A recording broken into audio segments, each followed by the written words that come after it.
السلام علیکم ناظرین اکرام، سنیے حضرت نے بہت اچھی بات کی ہمارے محمد مصطفیٰ صلی اللہ تعالیٰ علیہ وسلم کے بارے میں۔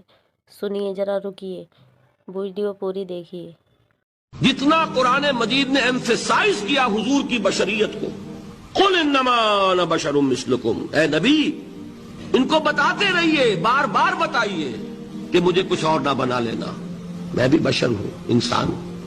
ہاں مجھ پر وحی ہوتی ہے، تم پر نہیں ہوتی، یہ فرق ہے۔ میں رسول ہوں، تم نہیں ہو۔ اور دوسرا یہ کہ خود حضور نے ایسی باریک بینی سے روکا، یہ بھی آپ کو پسند نہیں تھا کہ میں آؤں تو تم کھڑے ہو جاؤ، صحابہ کو آپ روکتے تھے۔ ایک صحابی کی زبان سے نکل گیا ما شاء اللہ و ما شئت، جو اللہ چاہے اور جو آپ چاہیں، فوراً ٹوک دیا، کیا تم نے مجھے خدا کا مد مقابل بنا دیا؟ مشیت صرف اس کی ہے۔ یہ جو آپ نے فرمایا میری قبر کو کسی جلسے اور جشن کا مرکز نہ بنا لینا، فرمایا کہ نہیں فرمایا؟ اللہ تعالیٰ لعنت فرمائے بنی اسرائیل پر کہ انہوں نے اپنے نبیوں کی قبروں کو وہ میلہ گاہ بنا لیا۔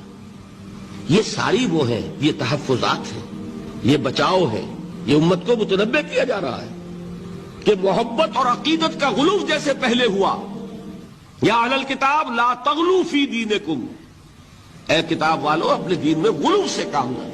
یہ غلو محبت، غلو عقیدت ہے جس کی بنا پر وہ خدا کے بیٹے بنا دیے گئے، اور اگر وہ ہوتا یہاں اللہ کا نہ معلوم اللہ کے برابر کس طریقے سے حضور کو بنا دیا جاتا، لیکن قرآن نے خود حضور نے اس کی پیش بندی کی۔